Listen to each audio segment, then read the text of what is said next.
Alright, so Yidhari Bennett is going to end in a couple of hours from now, which means it's time for me to make the classic Shujupu video where I go over the upcoming banner rotation and I talk a little bit about these new characters that are going to release, the value that they can provide for your account so you can plan around and know where you should focus your pulls, if it's worth saving for something in the future, because even though Dialyn is right here and there's a lot to talk about her, Bunny is also announced on the second half of the version 2.4, and as you mentioned that we have a Void Hunter coming up in the version 2.5. Yeshang 1 is coming up. We also have Zhao, which is a defender character. Well, the fact that we have a Void Hunter in 2.5 can be really worrying for a lot of players, especially the free-to-play players. I always say that your top priority is having fun with the game and pull characters that you enjoy. You need to find a balance between pulling characters that are really strong, you know, the meta pulls, but also pulling characters that you have fun playing. Because I keep saying this on a lot of videos, ZZZ is a game where you play the characters, alright? If you don't like playing someone, skip them, I guess. Alright, but Dialyn kind of worries me a little bit. There's a reason why this video is titled The Illusion of Free Choice or something like this. I don't know if I'm going to change the title of the video. I'm going to be talking about all of these things about Dialyn. This video is mostly just going to be me yapping about Dialyn and the value, issues, and why it worries me a little bit, right? But we'll go over Hugo as well. But point is that if you are a waifu gamer, well, pull whoever you like, alright, and have fun with the game. And while I can't help you, I know someone that can definitely help you. Listen, we both know how important it is when it comes to saving money on these gacha games, and that's where LDShop comes in. LDShop.gg is a top-up platform that offers massive discounts and good prices for a lot of different games, including Zone Zero. All you need is your server and the UID, and you're good to go. You just select what you want to buy, fill up everything here, you press top up, and then you're going to get a confirmation detail page. Make sure everything here is correct, because of course you want to get your polychromes and your internet membership, right? You just wait a little bit and your polychromes are going to be delivered to your account that fast. Look at this. And you know there's double top-up bonuses that you get on the first time you buy one of those monochrome packs.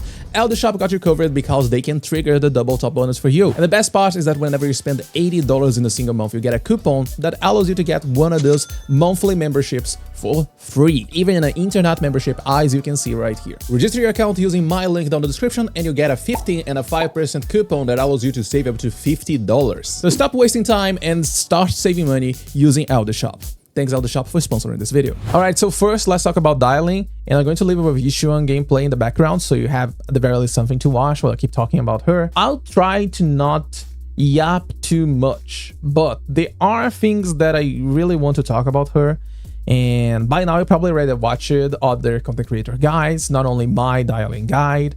That funny enough, people think that I just call everything broken. That's definitely not something I do, but Dialyn is definitely broken. This is like an overall sentiment over every single content creator, I would say, and the community in general. The Dialyn buffs are just way too strong. I keep asking on the comment section of my videos as well that hope the devs can nerf Dialyn before the release. We all know that this is not happening, so it is what it is, alright? We'll just take it, I guess. But I feel that she's too strong, to the point where it's actually unhealthy for the game. And let me explain why she's kind of unhealthy for the game. Remember in 2.1 when we got Yuzuha? Well, Yuzuha was so strong and she just raised the level of every single anomaly team that since 2.1, the game is getting balanced around the idea that you're going to play with Yuzuha. And why I say this is because since the 2.1, new bosses keep getting increased anomaly build-up requirements.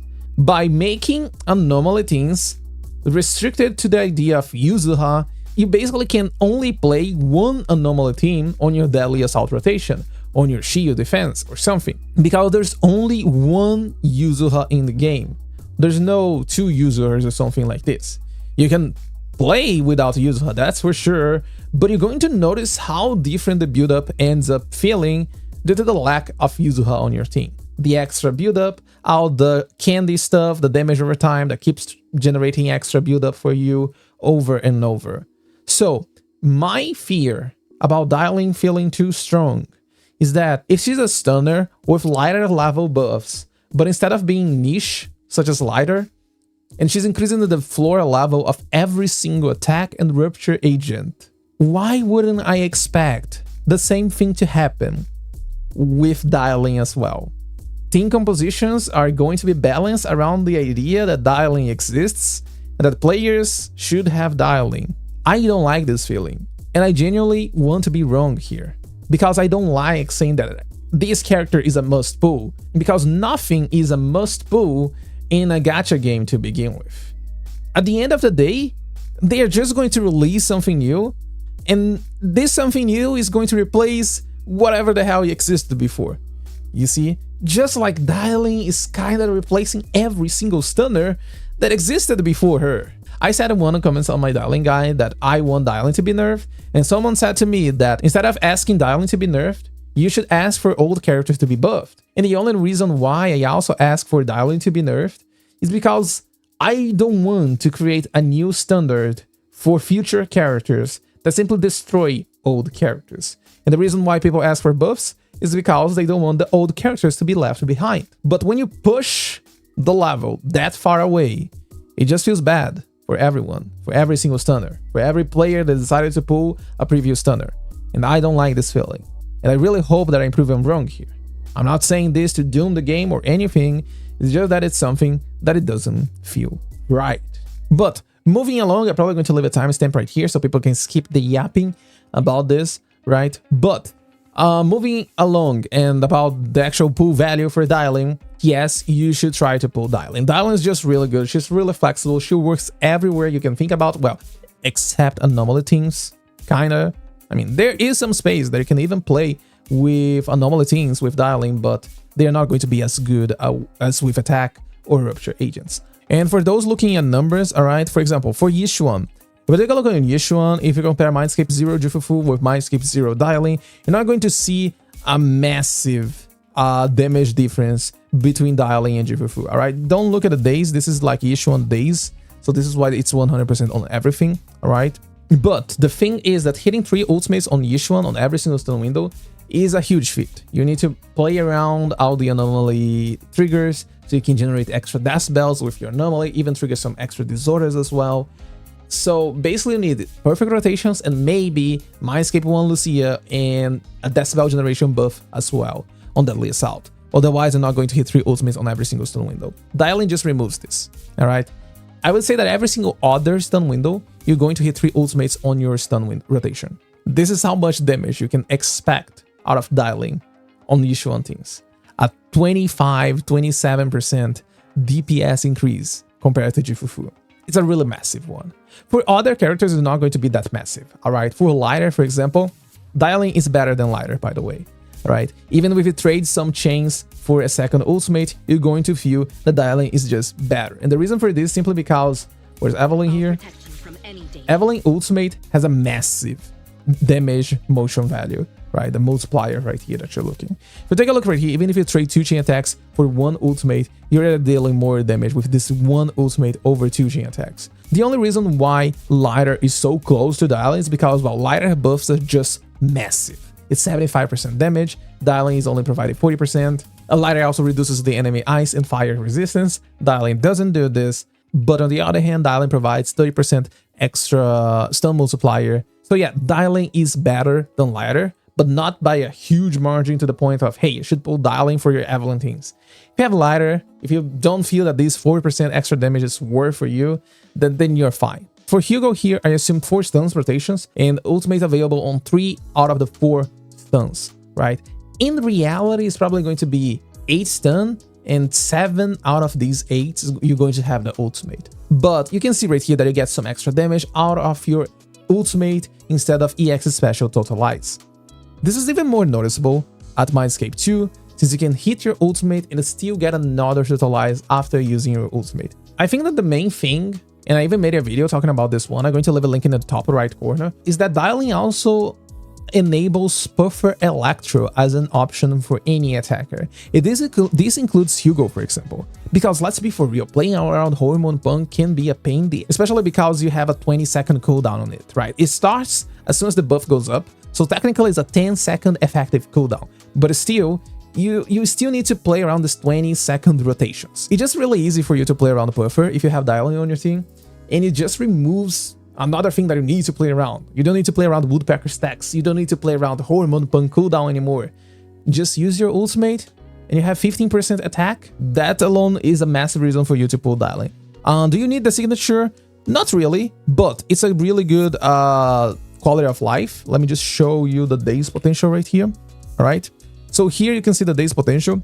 And the closest one you're going to see is Hellfire Gears at phase 5. But the main reason why Dialyn signature is so good is because of the extra energy generation. All right. I don't think a lot of you is going to have a Hellfire Gears at phase 5. But if you do, then you're probably fine. You don't need the signature. I mean, you don't need the signature. But it's such a good quality of life, and the extra energy generation, which is 1.5, even higher than phase 5 Hellfire Gears, is going to be really, really good for Dialyn, because more EX special means these days right here. Let's zoom in a little bit, all right?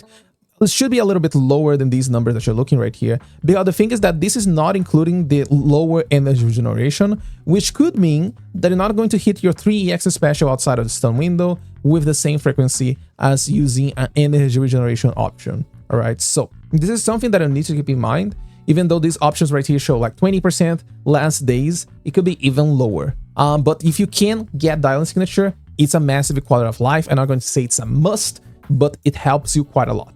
All right, and I'm just going to briefly talk about Hugo because I feel that I already talked a little bit too much about Dialyn. Okay, so Hugo, we're running right now. He was released on 1.7, and I love his gameplay style. He's a really burst style DPS because pretty much all of the damage is going to happen inside of the stun window because of the totalize mechanic. Hugo wants someone to stun the enemy as fast as possible, and when the enemy is stunned, using EX special or ultimate triggers totalize, which removes the stun from the enemy and also deals a massive burst of damage on them. What's the issue right here? The issue right here is that Hugo basically relies on stunning the enemy. Outside of the stun window, good luck trying to deal damage to enemies, and this could hurt your DPS quite a lot. Hugo been falling down for some patches because of HP inflation and pretty much bad buffs as well. You know, the shield buffs are getting really strong, but HP inflation really hurts Hugo because Hugo pretty much has a fixed damage on every single stun rotation, you see. And if they increase the HP, let's say that over 4 stun windows, you do exactly 100% of the enemy health. And then they decide to increase the HP a little bit further. So now because of this increased HP, your last stun is going to leave the enemy at 99% of their HP. You see, so now you have to stun the enemy again just to do this final 1% HP of the enemy, because Hugo damage outside of the stun is really bad. It's really minimal. All the damage only happens on the stun window. So because of this, Hugo will be falling off, but his gameplay is really fun, and I really enjoy it. All right, but for those who's gonna enjoy it, Hugo is not an amazing DPS. I highly recommend only pulling him if you have Lighter or Lycan, and you're going to pull Dialyn as well. And this means that you're basically pulling Dialyn, maybe Dialyn signature, Hugo, and Hugo signature, all in one banner, which can hurt your pulls quite a lot. I don't recommend doing this unless you really like Hugo and you save your pulls waiting for his rerun or something, because otherwise it's probably not worth it. Especially because if you really want to get the best value out of Hugo, especially with Dialyn, you want to go for Mindscape 2 Hugo. You don't need to, but it just adds so much potential for Hugo compared to Mindscape 0, especially with Dialyn. Hugo definitely just who's bundle pool for those players that really enjoy and are ready to maybe skip Ye Shangguan, no Banyu as well. And these are things that you need to keep in mind, all right? Because Hugo, at the end of the day, he just has a limit on how much damage he can end up doing because of the fact that he relies on stun windows. And that should be everything for this banner, all right? I know that it was mostly me talking about Dialyn. Hugo's section was pretty short. TLDR once again, because I know that some of you just jump here to the final conclusion and want to see what I'm going to say. Try to pull Dialyn, all right? Maybe play the events on the patch, see how many pulls you have, and then try to get Dialyn because she's a really valuable stunner, stronger than other previous stunners, and she just adds a lot of value for any attack or rupture theme. Do you need the signature? It's not a must pull, but it just adds so much value to her, and it makes her days potential really massive. Hugo, who's bundle pull, only pull if you save for him or you know what you're diving into. I'm going to release a Hugo guide this weekend. I hope so, because there's Arknights and Field happening also this weekend. So I don't know if I'm going to have time and energy to work on a bunch of stuff, but we'll see. All right. So anyway, leave a comment down below with your build plans. Thank you so much for watching this video, and hope this video could help you understand a little bit about the value of these characters and why the illusion of free choice is actually here. Have a good day, good night, wherever you are. See you next time. Peace.